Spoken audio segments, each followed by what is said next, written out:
तो जय नमस्कार दोस्तों, आप सभी का स्वागत है हमारे YouTube चैनल पुलिस टारगेट में। तो जो एसएससी परमार सर की सीरीज चल रही थी उसके लेक्चर नंबर 6 की जो है हम सुपर फास्ट रिवीजन करेंगे। तो चलिए करते हैं अपने वीडियो की शुरुआत। और वीडियो की शुरुआत करने से पहले आपको बता दें, जो इसके हैंड रिटन नोट है वो आपको हमारे टेलीग्राम चैनल के माध्यम से आपको मिल जाएंगे, तो जाकर एक बार जरूर विजिट कर लेना। तो पहला क्वेश्चन ये कि राज्यसभा में कितने सदस्य होते हैं?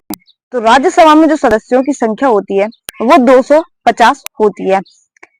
एक आपने ट्रिक सुनी होगी, सरल, जो कि सा से आता है संसद, रा से आता है राज्यसभा, ला से आता है लोकसभा। संसद को हम आर्टिकल 79 में रखते हैं, राज्यसभा को हम आर्टिकल 80 में रखते हैं और लोकसभा को हम आर्टिकल 81 में रखते हैं। राज्यसभा में जो सदस्यों की संख्या होती है वो 250 होती है, जबकि लोकसभा में जो अधिकतम सदस्य हैं वो 550 हो सकते हैं, लेकिन वर्तमान में जो संख्या है वो 543 है। अगर राष्ट्रपति के द्वारा मनोनीत किए जाएंगे राज्यसभा में तो कितने सदस्य मनोनीत किए जाएंगे? तो 12 सदस्य जो है वो राज्यसभा में राष्ट्रपति के द्वारा मनोनीत किए जाते हैं और 238 सदस्य जो है उनको चयनित किया जाता है।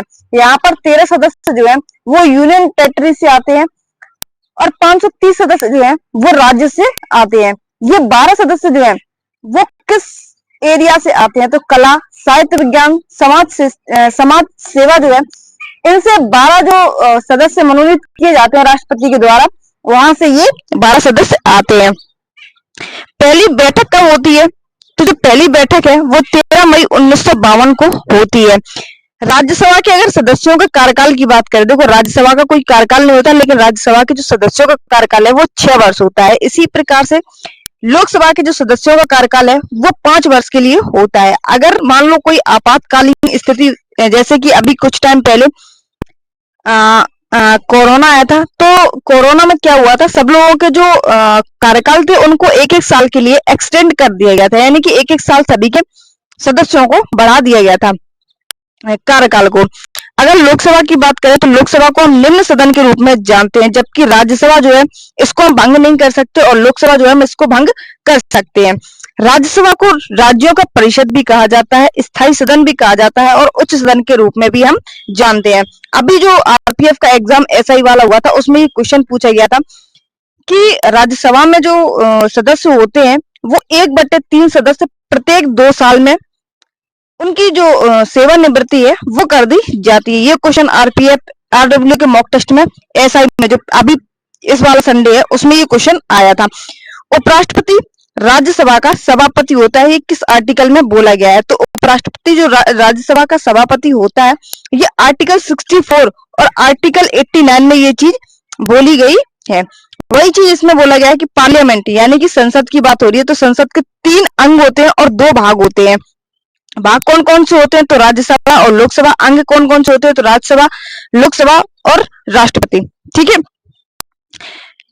250 मेंबर से ज्यादा नहीं होंगे राज्यसभा में और लोकसभा में जो है 545 मेंबर से ज्यादा नहीं होते हैं।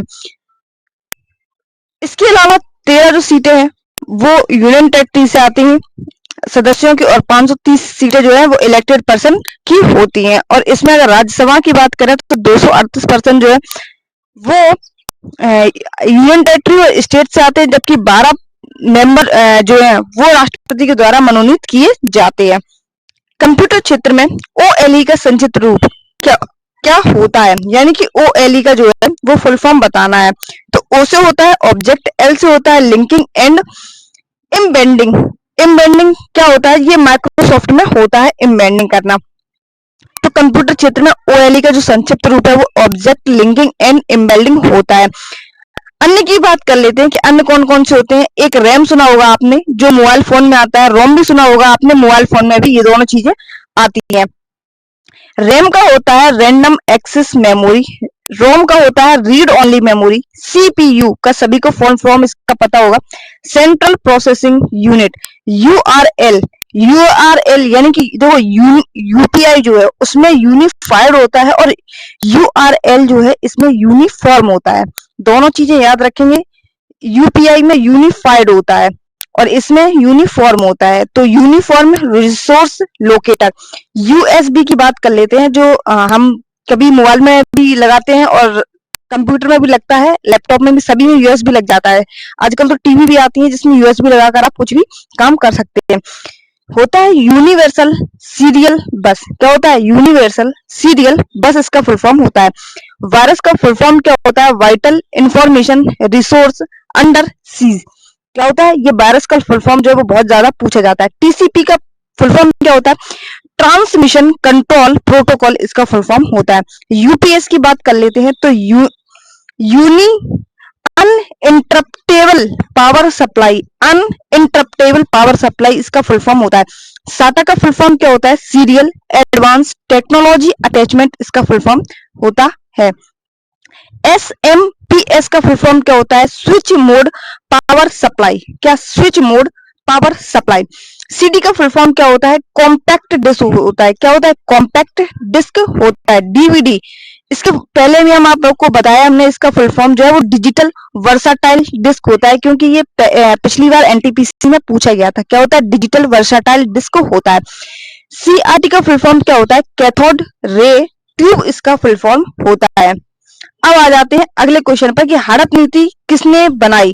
तो डलहौजी के द्वारा सन 1848 में हड़प नीति जो है वो बनाई गई थी, और इसी डलहौजी के ही कार्यकाल में जो पहली रेलगाड़ी है वो मुंबई से थाने लगभग 34 किलोमीटर की डिस्टेंस कवर की थी, मुंबई से लेकर थाने तक। किसने? पहली रेलगाड़ी इसी के कार्यकाल में चलाई गई थी। किसके? डलहौजी के कार्यकाल में। डलहौजी के कार्यकाल में ही बुड डिस्पैच आता है। बुड डिस्पैच को हम किस नाम से जानते हैं? तो बुड डिस्पैच जो है इसको हम भारतीय शिक्षा का मैग्ना कार्टा कहते हैं। विधवा पुनर्विवाह अधिनियम जो है वो भी डलहौजी के कार्यकाल में ही आता है। 1856 में क्या हुआ था कि अवध पर कब्जा जो है वो कर लिया गया था। क्यों कर लिया गया था? क्योंकि उस पर कुशासन का आरोप जो है वो लगा दिया गया था। और यहाँ पर जो है अवध पर शासन कौन कर रहे थे उस टाइम? तो नवाब वाजिद अली शाह जो है इस पर उस टाइम जो शासन है वो कर रहे थे। विलियम बेंटिक की बात कर लेते हैं तो भारत का जो पहला गवर्नर जनरल है वो किसको माना जाता है? तो विलियम बेंटिक को माना जाता है। मैकुले मिनट आया जिसको हम अंग्रेजी शिक्षा के नाम से जानते हैं, और ये किसने दिया था अंग्रेजी शिक्षा? ये अधोमुखी निष्पंदन सिद्धांत ने दिया था। सेक्रेट कोड आता है। ठगी प्रथा को समाप्त इन्हीं के द्वारा किया गया था। किसके? विलियम बेंटिक के द्वारा। अगला क्वेश्चन है सती प्रथा का जो अंत है वो किसके प्रयासों से समाप्त किया गया था? तो राजा राम मोहन राय जो है इनके प्रयासों से सती प्रथा का अंत जो है वो 1829 में कर दिया जाता है। कैनिंग के कार्यकाल की बात कर लेते हैं तो 1857 को विद्रोह जो है वो कैनिंग के कार्यकाल में आता है। 1858 का अधिनियम भी इन्हीं के कार्यकाल में आता है। किसके? कैनिंग के। भारत का जो गवर्नर जनरल वायसराय है, भारत का जो गवर्नर जनरल है इसको चेंज करने के बाद में क्या बोल दिया गया कि अब भारत का वायसराय होगा। किसके? कैनिंग के कार्यकाल में ही बोला गया था। और जो वायसराय है वो किसको चुना गया था? तो प्रथम वायसराय जो है, यानी कि गवर्नर जनरल से प्रथम वायसराय अगर किसी को चुना गया था वो किसको चुना गया था? तो कैनिंग को चुना गया था। भारत रत्न की व्याख्या कब शुरू की गई थी? तो भारत रत्न की जो व्याख्या है वो 2 जनवरी 1954 को इसकी शुरुआत की गई थी। कब? 1954, याद रखेंगे। और पहला जो भारत रत्न है वो किन किन को मिला है? तो सी राजगोपालाचारी को मिला है, सर्वपल्ली राधाकृष्णन को मिला है, यानी कि एस याद रखेंगे इसको, एस को, सी राजगोपालाचारी, सर्वपल्ली राधाकृष्णन और सीवी रमन। ठीक है, रमन प्रभाव के लिए सीवी रमन को जो भारत रत्न है वो मिला था। रमन प्रभाव कब इन्होंने दिया था? तो 1928 में इन्हें रमन प्रभाव जो है इन्होंने दिया था। पहले गैर भारतीय कौन थे जिन्हें भारत रत्न मिला था? तो खान अब्दुल गफ्फार खान जो है, जिन्हें हम सीमांत गांधी के नाम से भी जानते हैं, इन्हें पहले ऐसे ये गैर भारतीय थे जिन्हें भारत रत्न मिला था। उन्होंने 1930 में पेशावर क्षेत्र से सबने अवज्ञा आंदोलन का नेतृत्व किया था। किसने? खान अब्दुल गफ्फार खान ने 1930 में। पहली महिला कौन थी जिन्हें भारत रत्न मिला है? तो इंदिरा गांधी जो है ये ऐसी फीमेल थी पहली जिन्हें भारत रत्न से सम्मानित किया गया था। पहला मरणोपरांत किसको मिला है? तो लाल बहादुर शास्त्री को पहला मरणोपरांत मिला है। इन्हीं की समाधि स्थल कहाँ पर है? तो विजय घाट में इनकी समाधि स्थल है। राजघाट में किसकी समाधि है? तो राजघाट में जो है वो महात्मा गांधी की समाधि स्थल है। 2024 में जो है वो 5 लोगों को भारत रत्न दिया गया है। किस किस को दिया गया है? तो एक है MS स्वामीनाथन, दूसरे हैं पीवी नरसिम्हा राव, तीसरे हैं लाल कृष्ण आडवाणी, चौथी है कर्पूरी ठाकुर, पांचवें है चौधरी चरण सिंह। इन लोगों को, 5 लोगों को जो है वो भारत रत्न 2024 से सम्मानित किया गया है। सबसे बड़ा कौन होता है? तो सबसे बड़ा होता है भारत रत्न। उसके बाद में कौन होता है? तो पद्म विभूषण होता है। उससे छोटा कौन होता है? तो पद्म भूषण होता है। और उससे भी छोटा कौन सा होता है? तो पद्म श्री जो है वो होता है। ठीक है। अर्जुन अवार्ड जो है वो किस क्षेत्र में दिया जाता है? तो जो द्रोणा जो खेल के क्षेत्र में जो है वो अर्जुन पुरस्कार दिया जाता है। कौन सा तत्कालीन आंध्र प्रदेश का शास्त्रीय नृत्य रूप है? तो तत्कालीन आंध्र प्रदेश का शास्त्रीय रूप कौन सा है? तो आंध्र प्रदेश का एक कुचिपुड़ी सुना होगा आपने। कौन सा? कुचिपुड़ी। और कुचिपुड़ी को ही गॉड किसने कहा है? तो सिद्धेंद्र योगी ने इसको गॉड कहा है। कथक की बात कर लेते हैं तो कथक यूपी का शास्त्रीय नृत्य है। कुचिपुड़ी जो है वो आंध्र प्रदेश का है। कथकली और मोहिनीअट्टम ये कहाँ के हैं? ये दोनों केरला के शास्त्रीय नृत्य है। कुल शास्त्रीय नृत्य की बात कर लेते हैं तो 8 शास्त्रीय नृत्य है। और संस्कृति मंत्रालय की बात कर लेते हैं तो उसके द्वारा कितने हैं? 9 शास्त्रीय नृत्य है। जिसमें 9वां कौन सा आता है? तो छऊ जो है इसको रखा गया है। किसको? छऊ नृत्य को रखा गया है। और छऊ नृत्य को ही हम अर्ध शास्त्रीय नृत्य के रूप में जानते हैं। किसको? छऊ नृत्य को। और छऊ नृत्य जो है जिसको 2010 में जो है वैसे छऊ जो है वो 500 साल पुराना है और 2010 में इसको छऊ नृत्य को माना गया था। संगीत नाट्य अकादमी के द्वारा, संस्कृति मंत्रालय के द्वारा 9 है। संगीत नाट्य अकादमी के द्वारा कितने हैं? तो 8 है। भरतनाट्यम कहाँ का है? तुम मिलने आना भरत से कह रहे हैं। सतरिया कहाँ का है? तो असम का है। मणिपुरी कहाँ का है? मणिपुरी का है। सतरिया अंतिम, यानी कि अगर सबसे नवीनतम की बात करें तो वो अंतिम कौन सा है? यही है सतरिया। और सबसे पुराना की बात कर लेते हैं तो सबसे पुराना कौन सा है? तो भरतनाट्यम, जो कि 2000 साल पुराना नृत्य माना जाता है, जिसको हम सादरट्टम के रूप में भी जानते हैं और अग्नि नृत्य के रूप में भी हम इसको जानते हैं, भरतनाट्यम को। भांगड़ा और गिद्दा कहाँ के हैं? तो भांगड़ा और गिद्दा जो है वो पंजाब के हैं। घूमर और भवई की बात कर लेते हैं, ये कहाँ के हैं? ये राजस्थान के नृत्य हैं। गरबा एंड डांडिया की बात कर लेते हैं तो गरबा कहाँ का है? गुजरात का है। और डांडिया नृत्य जो कि नवदुर्गा में किया जाता है, दुर्गा पूजा में, तो ये भी कहाँ का है? ये भी गुजरात का है। लावनी और डिंडी ये कहाँ के हैं? तो ये कहाँ के हैं? ये महाराष्ट्र के हैं।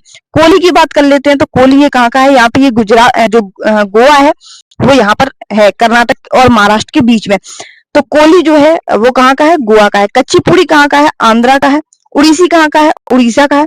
भरतनाट्यम की बात कर लेते हैं तो तमिलनाडु में आता है। मोहिनीअट्टम और कथकली की बात कर लेते हैं तो ये केरल में आ जाते हैं, यहाँ पे इस साइड। और मणिपुरी में तो मणिपुरी के आता है। सतरिया की बात कर लेते हैं तो सतरिया जो है ये कहाँ पे आ जाता है? ये असम में आ जाता है। बिहू की बात कर लेते हैं तो बिहू में जो 3 प्रकार के हैं। बिहू कहाँ का है? तो बिहू ये भी असम का है। कहाँ का है? असम का है। ठीक है। इनके ये बिहू जो नृत्य है वो 3 दिन मनाया जाता है और तीनों दिनों के अलग अलग नाम होते हैं। अब आ जाते हैं, ये देख सकते हैं कि भरतनाट्यम जो है वो इस तरह की ड्रेस पहनते हैं। कथकली जो है इसमें फेस पर कई तरीके की जो शायद 7 परतें जो है वो बनाई जाती है फेस पर कथकली में। ठीक है। और कथक जो है ये अपने उत्तर प्रदेश का है। कच्चीपुड़ी की बात कर लेते हैं, ये आंध्रा का है। मणिपुरी मणिपुर का है। मोहिनीअट्टम जो है इसमें सफेद साड़ी और जो गोल्डन कलर की भी सफेद साड़ी और गोल्डन कलर की इसमें लाइनें बनी हुई होती है। किसमें? मोहिनीअट्टम में। और कथकली की बात कर लेते हैं तो ब्लू कलर की ड्रेस होती है। और मणिपुरी में जो है वो व्हाइट कलर की ड्रेस होती है। और सतरिया की बात कर लेते हैं तो सतरिया असम का है। और बिहू की बात कर लेते हैं तो बिहू भी कहाँ का है? असम का है। इसमें पीले कलर की साड़ी होती है। उड़ीसी की बात कर लेते हैं तो ये कहाँ का है? ये उड़ीसा का शास्त्रीय नृत्य है।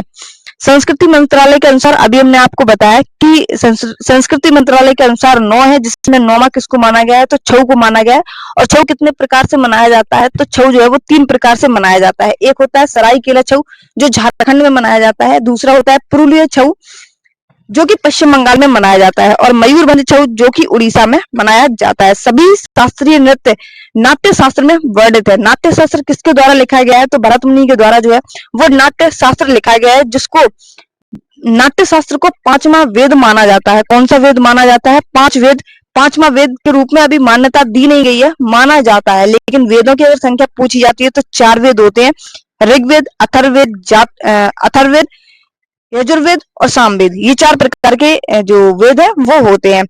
माघ बिहू कितने प्रकार का मनाया जाता है? अभी एम बी के ऊपर हमने बताया था 3 प्रकार का जो बिहू है वो मनाया जाता है। माघ बिहू कब मनाया जाता है? ये तीनों असम में ही मनाए जाते हैं, ठीक है। ये जनवरी में मनाया जाता है। बोहाग बिहू जो है ये अप्रैल में मनाया जाता है। और काठी बिहू की बात कर लेते हैं तो काठी बिहू जो है ये अक्टूबर में मनाया जाता है। तांडव की बात कर लेते हैं अगर इसमें भरतनाट्यम में, तो पुरुषत्व जो है वो शिव जी का रोल निभाते हैं और नारीत्व जो है वो माँ पार्वती का रोल निभाते हैं, जिनको हम लासिक रूप में जानते हैं। घूमर नृत्य कौन करता है? तो घूमर कहाँ का है? राजस्थान का नृत्य है। जो कौन सी जनजाति के द्वारा किया जाता है? तो भील जनजाति के द्वारा घूमर नृत्य किया जाता है। महाराष्ट्र के नृत्यों की बात कर लेते हैं। लावणी आप सभी को पता है, लेजिम भी है, गम्फा भी है, मौनी, कोली और पावदाव, ये कहाँ के हैं? ये महाराष्ट्र के नृत्य है। ताजमहल परिषद के निर्माण लगभग किस वर्ष शुरू हुआ था? तो ताजमहल का जो निर्माण है लगभग 1632 एडी में शुरू हुआ था। कब? 1632 एडी से लेकर 1648 एडी तक इसका जो बनने का प्रोसेस है वो चलता है। और शाहजहां की बात कर लेते हैं तो शाहजहां का जो कार्यकाल है वो 1628 से लेकर 1658 तक रहता है शाहजहां का। और जो मुमताज की मृत्यु है वो कब हो जाती है? तो 1631 में इनकी मृत्यु हो जाती है और जस्ट 1 साल बाद जो है वो ताजमहल का निर्माण शुरू होता है, ठीक है। कब तक? 48 तक। कब तक? 48 तक। लगभग अगर बात कर ले हम कितने की, तो लगभग 16 वर्ष तक इसका कार्यकाल, इसका जो प्रोसेस है बनने का वो चलता है। मोती मस्जिद की बात कर लेते हैं तो शाहजहां के ही द्वारा जो है वो मोती मस्जिद का निर्माण जो है वो आगरा में करवाया गया था, ठीक है। और लाहौर में जो मोती मस्जिद बनवाई गई वो किसके? शाहजहां के द्वारा बनवाई गई। और दिल्ली में जो मोती मस्जिद बनवाई गई वो किसके द्वारा? तो औरंगजेब के द्वारा मोती मस्जिद दिल्ली में बनवाई गई। अगर आपसे पूछ सकते हैं कि आगरा वाली किसके, तो शाहजहां की, लाहौर में किसके, तो जहांगीर के द्वारा, और दिल्ली की जो है मोती मस्जिद वो औरंगजेब के द्वारा। 1658 में क्या होता है? एक युद्ध होता है जिसको सामूगढ़ और धर्मत का युद्ध कहते हैं। सामूगढ़ और धर्मत का युद्ध क्यों कहते हैं?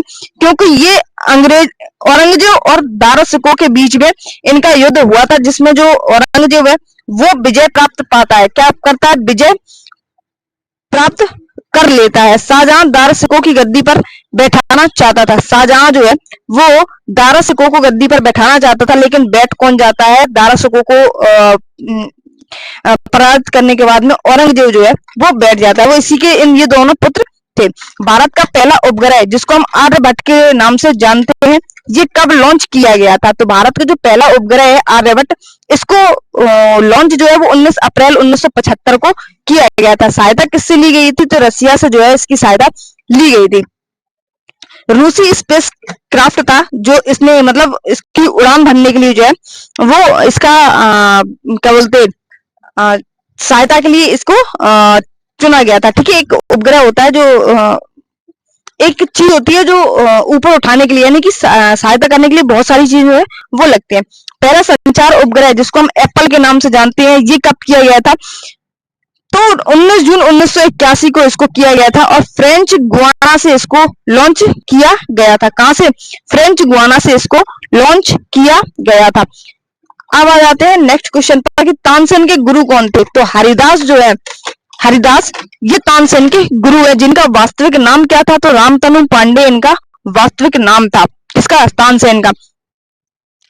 राजा रामचंद्र के दरबारी कवि थे और कौन ये राजा रामचंद्र थे? कहाँ के? तो ये ग्वालियर के थे, ठीक है। और इन्हीं के ये दरबारी कवि थे। कौन? तानसेन, जिनका नाम क्या था? रामतनु पांडे इनका नाम था। तानसेन नाम दिया किसने था? तो तानसेन जो नाम है वो अकबर ने दिया था। पहले इन्हें रामतनु पांडे के नाम से जाना जाता था, बाद में अकबर ने इनको तानसेन का नाम दिया, फिर इन्हें तानसेन ही बोला जाने लगा। तानसेन जो है ये ख्वाब और रुद्रवीणा के जो वादक है, मतलब बजाने वाले, ये यही दोनों चीजें जो है वो बजाते थे।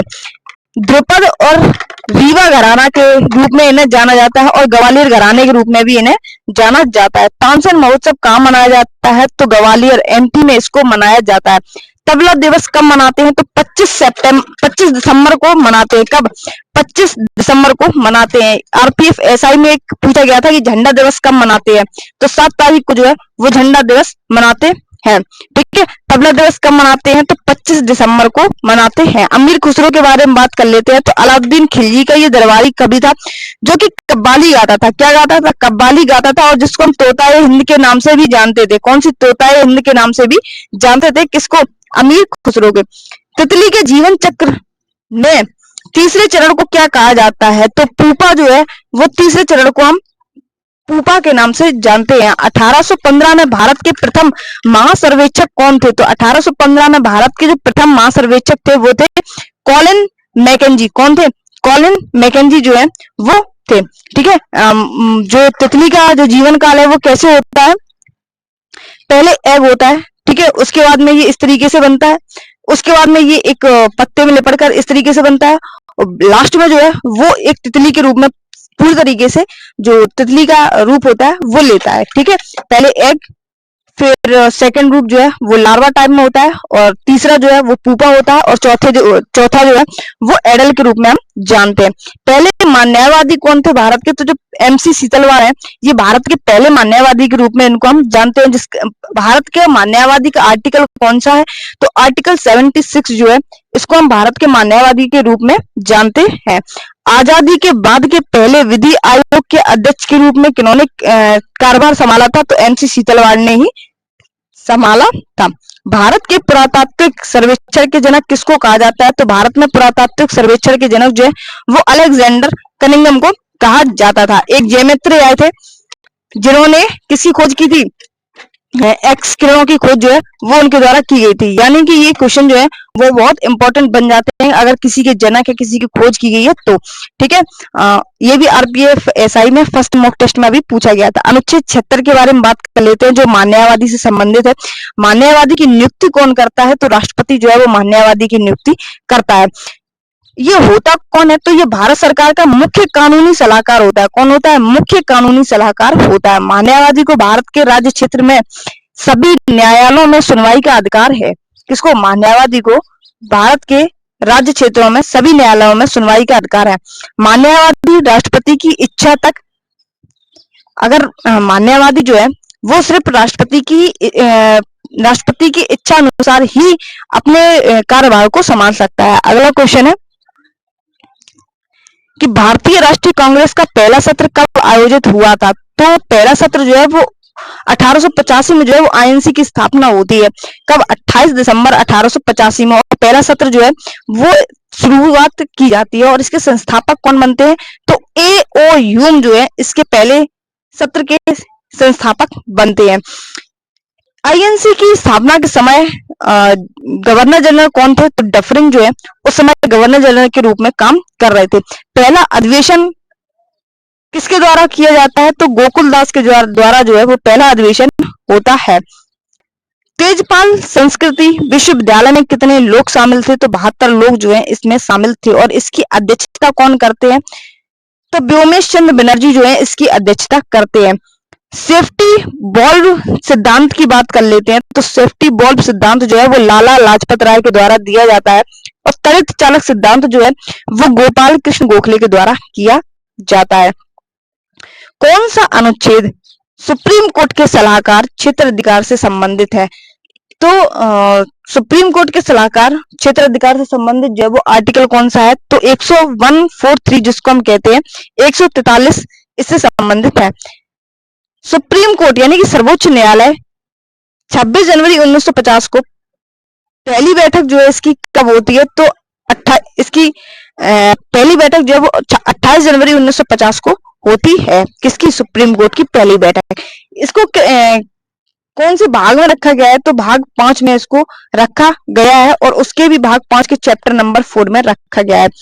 सुप्रीम कोर्ट किस आर्टिकल के तहत आता है? तो आर्टिकल 124 से लेकर 147 तक जो है इसका आर्टिकल है।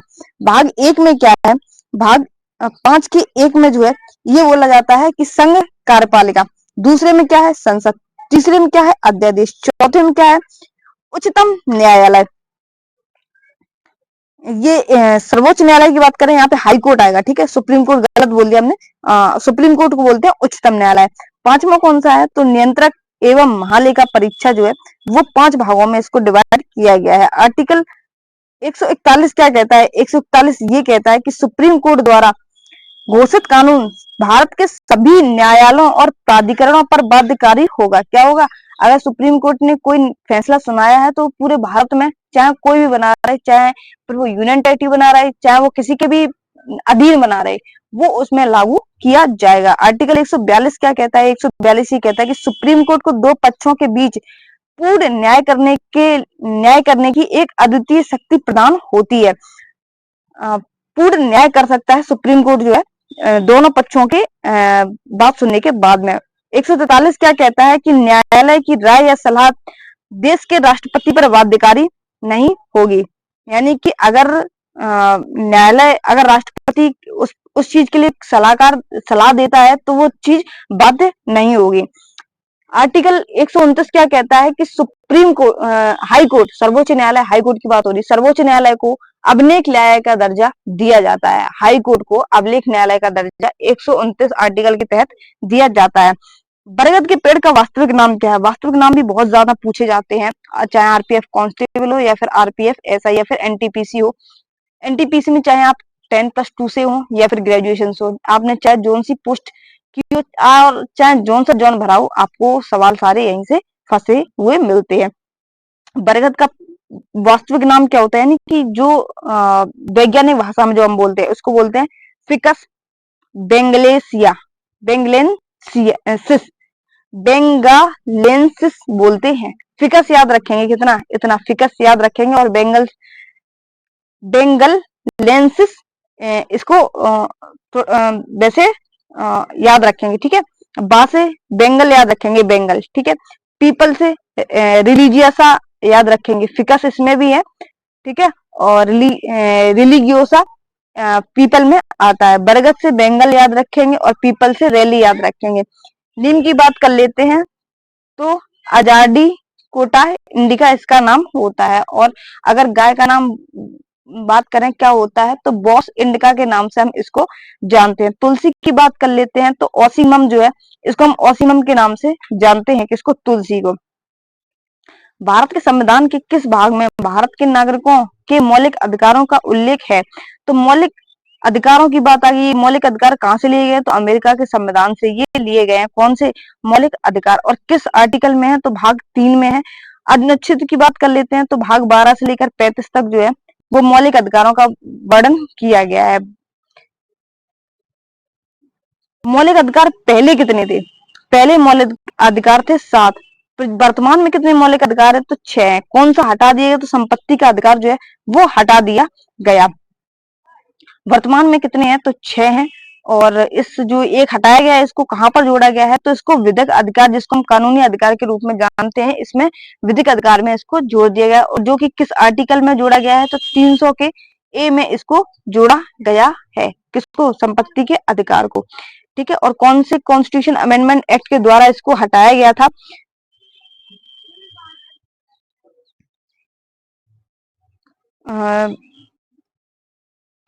भाग 1 में क्या है?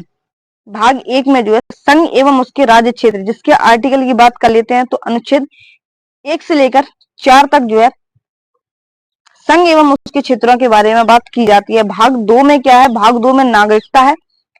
और नागरिकता जो है वो ब्रिटेन के संविधान से ली गई है। कहां से? ब्रिटेन के संविधान से नागरिकता जो है वो ग्रहण की गई है। अगर नागरिकता की बात कर लेते हैं तो 5 से लेकर 11 तक जो है वो नागरिकता का अधिकार है। और 12 से लेकर 35 तक जो है वो मौलिक अधिकारों का वर्णन किया जाता है भाग 3 में। और ये कहां से लिए गए? तो यूएसए के संविधान से इनको लिया गया है। भाग 4 की बात कर लेते हैं, डीपीएसपी, जिसको हम शॉर्ट में कहते हैं। और राज्य के नीति निर्देशक तत्व इसका फुल फॉर्म होता है। 36 से लेकर 51 तक आर्टिकल है। और डीपीएसपी कहां से लिए गए हैं? तो आयरलैंड के संविधान से इनको ग्रहण किया गया है। भाग 5 में क्या है? भाग 5 संघ के बारे में बात करता है। भाग 6 क्या है? राज्य के बारे में बात करता है। भाग 7 क्या करता है? निरस्त के बारे में बात करता है। भाग 8 क्या कहता है? संघ राज्य क्षेत्र के बारे में बात करता है। भाग 9 क्या कहता है? पंचायत के बारे में बात करता है, जो कि 73वां संविधान संशोधन हुआ था उसके बारे में। भाग 9 ए क्या कहता है? भाग 9 है ये पंचायत से संबंधित है। और भाग 9 ए जो है वो नगर पालिका से संबंधित है। और इसके लिए जो है वो संविधान संशोधन जो है वो 74वां संविधान संशोधन हुआ था। भाग 9 का बी क्या कहता है? तो सहकारी समितियों के बारे में बात करता है, जो कि 97वां संविधान संशोधन जो है इसके लिए किया गया था। भाग 10 की बात कर लेते हैं, तो अनुसूची एवं जनजातीय क्षेत्र के बारे में बात करता है तथा दल बदल के बारे में भी बात करता है। भाग 11 के बारे में बात कर लेते हैं, तो भाग 11 जो है वो संघ राज्यों के बीच संबंध स्थापित करता है। भाग 12 की बात कर लेते हैं, तो वित्त, संपत्ति, संविदा एवं वाद जो है वो भाग 12 में है। भाग 13 में क्या है, व्यापार, वाणिज्य एवं समागम जो है वो भाग 13 में है। भाग 14 में क्या है, संघ एवं राज्यों के अधीन जो सेवाएं हैं वो भाग 14 में है। भाग 15 में क्या है, निर्वाचन से संबंधित जो है वो भाग 15 है। भाग 16 की बात कर लेते हैं, तो कुछ वर्गों के लिए विशेष उपबंध जो है वो भाग 16 में होता है। भाग 17 में क्या है, तो जो अपनी भाषा है राजभाषा वो भाग 17 में दी गई है। भाग 18 की बात कर लेते हैं, तो आपातकाल जो है वो 3 प्रकार के, राष्ट्रीय आपातकाल है ना, और वित्तीय आपातकाल और राष्ट्रपति शासन जो है वो इसमें किसमें आएगा, किसमें 300 भाग 18 में आते हैं, 352, 56 और 60। ठीक है। भाग 19 में क्या है, भाग 19 में प्रकीर्ण है। भाग 20 में क्या है, संविधान संशोधन जो है 368, जिसको जो कि कहां से लिया गया है, संविधान की दक्षिण अफ्रीका से जो है संविधान संशोधन की प्रक्रिया ली गई है। भाग 21 की बात कर लेते हैं, तो अस्थायी संक्रमणकालीन एवं विशेष उपबंध जो है वो भाग 21 में है। भाग 22 में कौन सा है, संक्षिप्त नाम प्रारंभ, हिंदी का प्राधिकृत पाठ जो है वो भाग 22 में वर्णित है। अब अगला क्वेश्चन आ जाते हैं 15वां क्वेश्चन, सेवा क्षेत्र एवं अर्थव्यवस्था के कौन सा हिस्सा है। तो सेवा क्षेत्र जो है वो कौन से क्षेत्र में आता है, तो तृतीय क्षेत्र में ये आता है। प्राथमिक क्षेत्र में कौन कौन से आते हैं, जैसे कृषि है और खनन है, ये किस में आते हैं, ये प्राथमिक क्षेत्र में आते हैं। द्वितीय क्षेत्र में कौन से आते हैं, विनियामक उद्योग जो है वो द्वितीय क्षेत्र में आते हैं, जैसे मछली पालन है, ठीक है, और जो बड़े बड़े फॉर्म है जैसे मेडिसिन इंडस्ट्री वगैरह है, ये किस में आते हैं, ये द्वितीय श्रेणी में आते हैं। ठीक है, कारखाने वगैरह हैं, ये भी द्वितीय श्रेणी में आएंगे। तृतीय श्रेणी की बात कर लेते हैं, सेवा क्षेत्र इसी में आता है बैंक, स्कूल, अस्पताल, यातायात, जो भी है, ये जो जितने भी सरकारी काम, एक तरफ से जो सरकारी है, ठीक है, सरकारी चीजें जितनी भी हैं वो तृतीय क्षेत्र में आती हैं। गदर पार्टी के सह संस्थापक में से कौन थे, जो लाला हरदयाल है, ये गदर पार्टी के सह संस्थापक में से एक थे। इसकी कब गदर पार्टी की जो स्थापना है वो 1913 में होती है। जिसका हेडक्वार्टर कहां पर था, तो सैन फ्रांसिस्को यूएसए यानी कि अमेरिका में इसका गदर पार्टी का हेडक्वार्टर था। इसके पहले अध्यक्ष कौन बनते हैं, तो सोहन सिंह भाकना जो है इसके पहले अध्यक्ष बनते हैं, किसके, गदर पार्टी के। का एक कांड होता है कामा गाटो मारू कांड, जो कि क्या था, कनाडा में इसको रोक लिया था, जिसमें कौन सवार थे, तो भारतीय सवार थे, और ये कहां से जा रहा था, तो हांगकांग से कनाडा की ओर जा रहा था, और कनाडा वालों ने इसको रोक लिया था। और ये कांड कब हुआ था, तो 1914 में ये कांड हुआ था। और ये क्या था, ये एक पानी वाला जहाज था। पानी के जमने का बिंदु केल्विन पैमाने पर कितना होता है, जब 273.15 केल्विन जो है इतने पर पानी जो है वो जम जाता है। डिग्री सेंटीग्रेड की बात नहीं हो रही है, यहाँ पे केल्विन की बात हो रही है, ठीक है, ध्यान रखेंगे। डिग्री सेंटीग्रेड और केल्विन कब बराबर होता है, तो -40 डिग्री सेंटीग्रेड जब होता है, तो सेंटीग्रेड और सॉरी केल्विन नहीं, फारेनहाइट, ये एफ है, डिग्री सेंटीग्रेड और फारेनहाइट समान कब होते हैं, तो -40 डिग्री सेंटीग्रेड पर फारेनहाइट और डिग्री सेंटीग्रेड समान होते हैं। जल का घनत्व सर्वाधिक कब होता है, तो जल का जो घनत्व सर्वाधिक है वो 4 डिग्री सेंटीग्रेड होता है। डिग्री सेंटीग्रेड से अगर केल्विन में परिवर्तन करना हो, तो डिग्री सेंटीग्रेड में 273 को जोड़ देंगे, तो केल्विन जो है वो हमें प्राप्त हो जाएगा। ठीक है, इसके अलावा चलते हैं आगे अगले क्वेश्चन पर। इलेक्ट्रॉनिक रूप से वस्तुओं को खरीदने या बेचने को क्या कहा जाता है, तो इलेक्ट्रॉनिक रूप से जैसे हम फ्लिपकार्ट, अमेजोन, मीशो, इन सभी से शॉपिंग करते हैं, तो उस प्रक्रिया को हम क्या कहते हैं, तो ई कॉमर्स कहते हैं। ये कैसी साइटें हैं, ई कॉमर्स साइटें हैं। ठीक है, अगला क्वेश्चन है कि कौन 1931 में भारतीय राष्ट्रीय कांग्रेस के अध्यक्ष बने थे, तो 1931 में सरदार वल्लभ भाई पटेल जो है, इनकी याद में एकता दिवस मनाया जाता है 31 अक्टूबर को। ये आईएनसी के अध्यक्ष बने से 1931 में। जब क्या हुआ था, कराची अधिवेशन हुआ था। कब? कराची अधिवेशन जो है वो हुआ था, जिसमें सबने अवज्ञा आंदोलन को समाप्त कर दिया जाता है। कब? इसी टाइम पर, ठीक है। और 1932 में जो है, सॉरी, 1930 में पहला गोलमेज सम्मेलन होता है, 1931 में द्वितीय गोलमेज सम्मेलन होता है और 1932 में तृतीय गोलमेज सम्मेलन होता है। हरिपुरा अधिवेशन कब होता है? तो 1937 में जो है वो हरिपुरा अधिवेशन होता है और कराची अधिवेशन 1931 में होता है। त्रिपुरी अधिवेशन कब होता है? त्रिपुरी अधिवेशन जो है वो 1938 में होता है। 1939 में क्या होता है? ऑल इंडिया फॉरवर्ड ब्लॉक की स्थापना की जाती है, ठीक है। सुभाष चंद्र बोस जो है, इनके द्वारा जो है वो अध्यक्षता की गई थी हरिपुरा अधिवेशन और त्रिपुरी अधिवेशन के द्वारा, ठीक है। राष्ट्रीय योजना आयोग की जो स्थापना है इन्हीं के द्वारा की जाती है, सुभाष चंद्र बोस के ही द्वारा। भारत का पहला राष्ट्रीय ध्वज जो है वो 1906 में कहां पर फहराया गया था? तो जो पहला अपना राष्ट्रीय ध्वज है वो 1906 में कहां पर? कलकत्ता में इसको फहराया गया था। भारत की बात हो रही है, ये नहीं कि अगर अदर कंट्री की बात की जाए तो 1907 में जो है वो भीकाजी कामा के द्वारा जो है वो 1907 में फहराया गया था, ठीक है।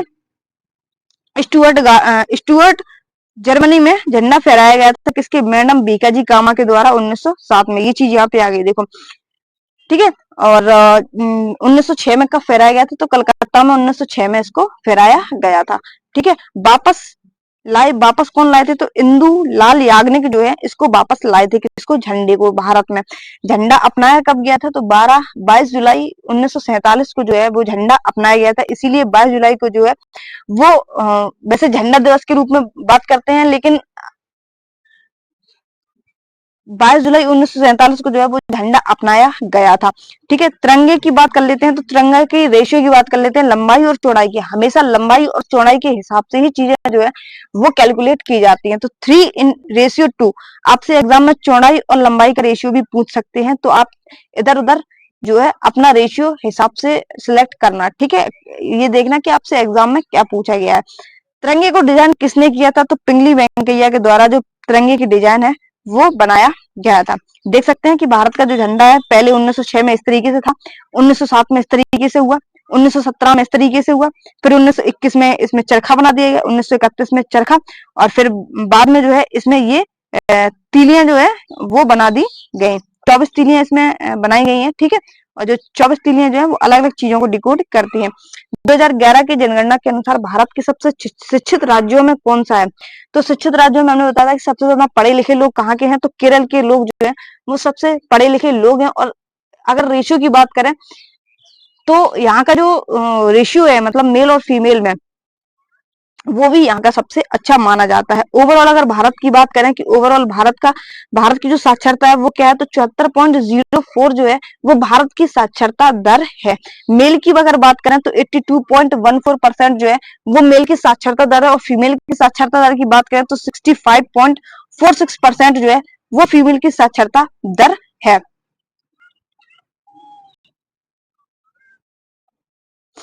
इसके बाद में एक बार भारत के मैप को समझ लें कि अफगानिस्तान यहाँ पर है, पाकिस्तान यहाँ पर है। अफगानिस्तान की जो सीमा है सिर्फ लद्दाख से जाकर मिलती है।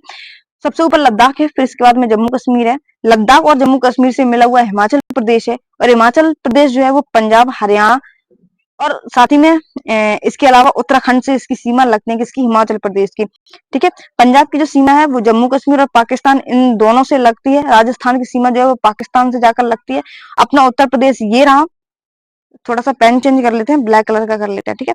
उत्तर प्रदेश जो है वो ये रहा, बिहार इसके बगल में है, उत्तराखंड इसी की मिला हुआ है, और उत्तर प्रदेश की सीमा जो है वो नेपाल से है। एक क्वेश्चन पूछा गया था अभी RPF SI RW mock test में कि ऐसा कौन सा राज्य है जो कि समुद्री सीमा को टच नहीं करता? तो नेपाल जो है इसका करेक्ट आंसर बन गया था, ठीक है। बाकी बांग्लादेश था, उसमें म्यांमार था, और एक ऑप्शन था कौन सा, मुझे एग्जैक्टली याद नहीं है अभी, एक ऑप्शन और था, ठीक है, और जिसमें नेपाल भी था। तो नेपाल जो है इसका करेक्ट आंसर हो गया था, ठीक है। नागालैंड यहाँ पर है, मणिपुर यहाँ पर है, इसी से मिलता हुआ असम है बीच में, अरुणाचल प्रदेश सबसे ऊपर है, मिजोरम है नीचे की साइड में, जिसकी सीमा जो है वो म्यांमार बर्मा, जिसको हम रंगून के नाम से भी जानते हैं, इससे मिलती है। मेघालय की सीमा जो है वो बांग्लादेश से मिलती है, पश्चिम बंगाल से मिलती है। पश्चिम बंगाल की जो सीमा है वो यहाँ सिक्किम से जाकर मिलती है, ठीक है। और सिक्किम की सीमा जो है वो भूटान से भी थोड़ी थोड़ी मिलती है, और नेपाल से तो मिलती ही मिलती है, किसकी? सिक्किम की सीमा। बाकी नीचे की साइड अगर बात करें तो तमिलनाडु है, यहाँ पर ये केरला है, यहाँ पर ये कर्नाटक है, यहाँ पर ये आंध्रा है। अभी हमने जो जब नृत्य देखे थे तो नृत्यों के बारे में हमने यहाँ पे बताया था। भरतनाट्यम जो है वो तमिलनाडु का है, ठीक है। कुचिपुड़ी और कुचिपुड़ी कहाँ का, आंध्र प्रदेश का है। इसके बाद में केरल की बात कर लेते हैं, तो केरल में मोहिनीअट्टम और बताया था हमने आपको। और इसके अलावा उड़ीसी में क्या बताया था, उड़ीसा का उड़ीसी बताया था, उड़ीसा का। और इसके अलावा उत्तर प्रदेश का जो है वो कथक बताया था, कथकली जो है वो केरल का बताया था। सर्वाधिक पढ़े लिखे लोग जो है वो कहाँ के हैं, केरल के हैं। कहाँ के हैं, केरल के हैं। न्यूनतम कहाँ के हैं, बिना पढ़े मतलब सबसे कम पढ़े लिखे लोग कहाँ के हैं, तो बिहार के हैं, ठीक है। सेकंड नंबर पर अगर पढ़े लिखे की बात कर लेते हैं तो मिजोरम आते हैं, और न्यूनतम में अगर सेकंड नंबर की बात कर लेते हैं तो अरुणाचल प्रदेश आता है। लक्षद्वीप में जो है वो सर्वाधिक पढ़े लिखे हुए यूनियन टेरिटरी, यानी कि ऐसी कौन सी यूनियन टेरिटरी जाके पढ़े लिखे लोग सबसे ज्यादा है। स्टेट की बात अलग है, यूनियन टेरिटरी की बात अलग है। तो दादरा नगर हवेली जो है वो यूनियन टेरिटरी में आती है। शेरछिप ये एक जिला है जहाँ के पढ़े लिखे लोग सबसे ज्यादा हैं।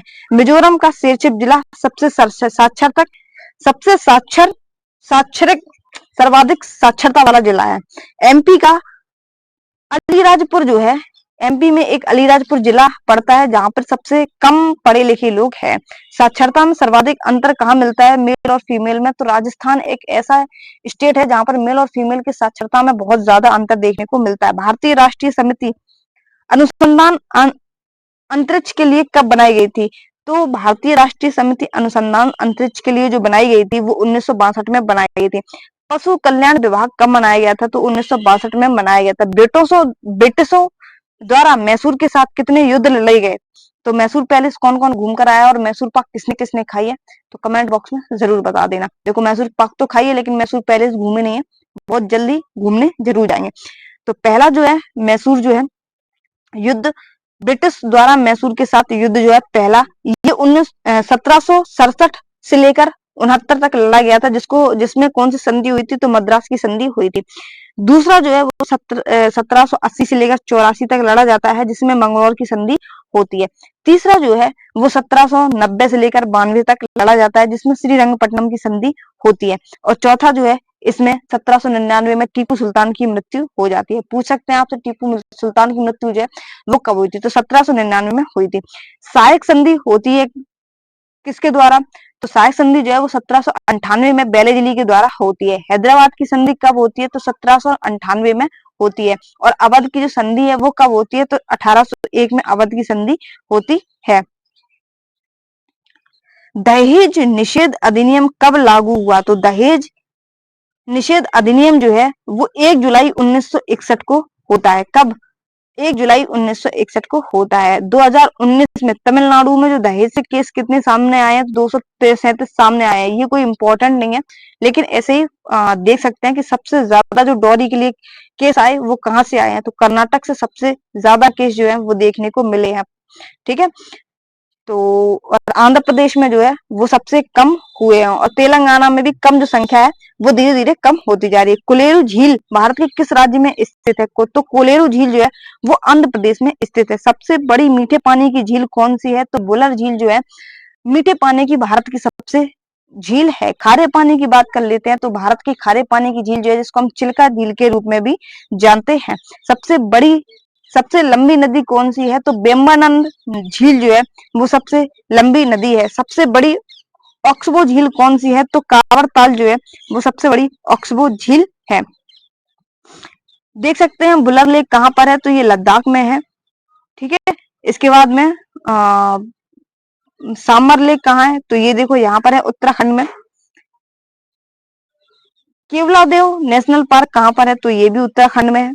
नवरा बर्ड सेंचुरी कहाँ पर है, तो ये गुजरात में है, ठीक है। यहाँ पर ही केरल में देख ले बेम्बालंद लेक है, सस्ताम कोट्टा लेक है, अनाईमुडी वेटलैंड है यहाँ पर।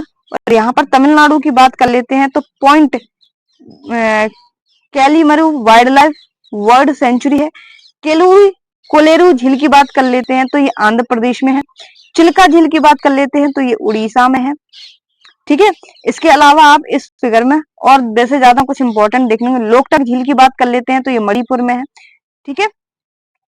जो इम्पोर्टेंट थी वो चीज हमने आपको इसमें बता दी। फूलों में पिस्टल है, तो फूलों में जो पिस्टल होती है वो कहाँ होती है, तो मादा जनन अंग में होती है। फूलों में पिस्टल कहाँ होती है, मादा जनन अंग में होती है। उभयलिंगी कौन कौन से पौधे होते हैं, तो गुड़हल जो है वो उभयलिंगी होते हैं, गुलाब भी उभयलिंगी होते हैं, लिली भी होते हैं, टमाटर भी होते हैं, और ट्यूलिप जो है ये उभयलिंगी होते हैं। एक लिंगी कौन कौन से होते हैं, जैसे खीरा है, पपीता है, कद्दू है, तरबूज है, ये एक लिंगी होते हैं।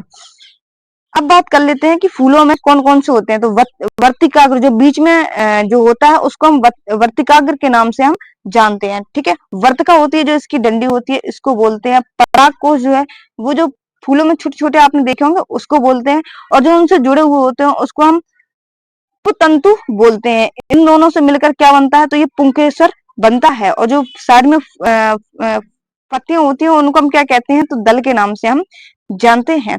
अंडाशय कहाँ होता है, तो ये बीचों बीच में जो होता है ये जो है इसको हम अंडाशय के रूप में जानते हैं। ये स्त्री केसर होते हैं और ये दोनों जो है वो पुंकेसर होते हैं, यानी कि ये फीमेल होते हैं एक तरफा से मान लो, और ये मेल के रूप में काम करते हैं।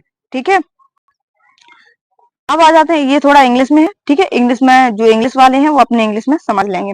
धातुओं को पतली तारों के बीच तारों में खींचे जाने की क्षमता को क्या कहा जाता है, तो धातुओं को पतली तारों में खींचा जाता है उसको हम तन्यता कहते हैं। क्या कहते हैं, तन्यता कहते हैं। 1 ग्राम सोने में कितना लंबा तार खींचा जा सकता है, तो 1 ग्राम सोने में जो है वो 2 किलोमीटर लंबा तार खरीदा जा सकता है। ध्वनि तन्यता किसको हम कहते हैं, तो आघात करने पर जो ध्वनि उत्पन्न करने की जो क्षमता है उसको हम ध्वनि तन्यता कहते हैं। ये आरपीएफ एसआई में ये भी क्वेश्चन पूछा गया था कि आघात वर्णेता तन्यता और तन्यता किसको कहते हैं, तो जिसमें आंसर जो था वो पहला वाला सही था। जो आघात करने पर होता है उसको हम ध्वनि जो तन्यता कहते हैं। ठीक है, आघात वर्णेता नहीं कहते हैं। विश्व का सबसे बड़ा हिमनद कौन सा है, तो लेम्बर्ट फिशर ग्लेशियर जो है जो कि अंटार्कटिका में स्थित है, इसको सबसे बड़ा हिमनद नाम कहते हैं। सैद चैनको हिमानी जो कि कहां पर स्थित है, ये ताजिकिस्तान में स्थित है। सियाचिन ये क्या है, ये अध्रुवीय क्षेत्र का दूसरा सबसे बड़ा क्षेत्र माना जाता है। ठीक है, इसके लिए एक मेघदूत ऑपरेशन हुआ था, कब, 1984 में। ट्रांस हिमालय की बात कर लेते हैं, तो ट्रांस हिमालय को 3 भागों में डिवाइड किया गया है, काराकोरम, लद्दाख और जास्कर में। काराकोरम की बात कर लेते हैं तो सियाचिन, बफाटो, बोल्टरो और हिस्पर जो है ये काराकोरम में स्थित है। कंप्यूटर में डेटा किस रूप में संग्रहित किया जाता है, तो कंप्यूटर में जो डाटा है वो बाइनरी संख्याएं आपने पढ़ी होंगी। जैसे मान लो 25 की बाइनरी संख्या निकालनी है तो आप क्या करते हैं, यहाँ से डिवाइड देते हुए जाते हैं 2 से। ठीक है, तो इस तरीके से जब हम डिवाइड देते हुए जाते हैं तो नीचे जो बनती है, ठीक है, तो उल्टा हम उसको हम लिखते हैं। ठीक है, नीचे से ऊपर की ओर बाइनरी संख्या जो है हमेशा नीचे से ऊपर की ओर हम लिखते हुए चले जाते हैं। बाकी बाइनरी संख्या जो है वो 0 और 1 ही हो सकती है। ठीक है, बाकी बाइनरी संख्या जो है वो नहीं होती है। भारत का सबसे बड़ा बॉक्साइट उत्पादक राज्य कौन सा है, तो उड़ीसा जो है वो भारत का सबसे बड़ा बॉक्साइट उत्पादक राज्य माना जाता है। विश्व की बात कर लेते हैं तो विश्व में जो ऑस्ट्रेलिया है ये सबसे बड़ा बॉक्साइट का उत्पादक है। किसका, बॉक्साइट का उत्पादक अगर विश्व में बात करें तो ऑस्ट्रेलिया है, अगर भारत में बात करें तो उड़ीसा है। और बॉक्साइट की खान की बात कर लेते हैं हम, तो लोहार दागा खान जो है ये कहाँ पर है, ये झारखंड में स्थित है। पंचपटमाली कहाँ पर है, तो ये उड़ीसा में स्थित है। एल्यूमिनियम में क्या होता है, एल्यूमिनियम में धली की चाल जो है वो सर्वाधिक होती है। इसके बाद मिलते हैं अपने नेक्स्ट वीडियो में, तब तक के लिए जय हिंद, बाय बाय। आप बता देना कि आपको वीडियो जो है वो किस तरीके से और इसमें इम्प्रूवमेंट चाहिए। ठीक है, और जो लोग बोलते हैं थोड़ा स्पीड में पढ़ाते हैं तो इसीलिए पढ़ाते हैं ताकि आप जल्दी जल्दी इसको कवर कर लें एक बार में। ठीक है, अगर हम सर की तरह हम धीरे धीरे आराम से पढ़ाएंगे तो फिर क्या मतलब है, फिर सर से ही पढ़ लो आराम से, या तो सर से पढ़ लो या फिर थोड़ा स्पीड में हमसे पढ़ लो। और अगर ज्यादा स्पीड में लगता है तो हम वीडियो थोड़ा स्पीड में करके ही अपलोड करते हैं, और एक मेरे बोलने की स्पीड और दूसरा जो है वो हम स्पीड में थोड़ा करके वीडियो रखते हैं। तो आप वीडियो के अगर आपको जल्दी जल्दी समझ में नहीं आता है तो आप वीडियो को थोड़ा स्लो कर लीजिए। ठीक है, वैसे तो सभी लोग जो है वो फास्ट में पढ़ाते हैं, लेकिन इस वीडियो को जो हम इसी में अपलोड करेंगे। ठीक है, चाहे 1 घंटे का हो चाहे 2 घंटे का, अभी मैंने देखा नहीं कि कितनी देर का ये वीडियो है हो चुका है। तो बाकी मिलते हैं अपने नेक्स्ट वीडियो में, तब तक के लिए जय हिंद, बाय बाय।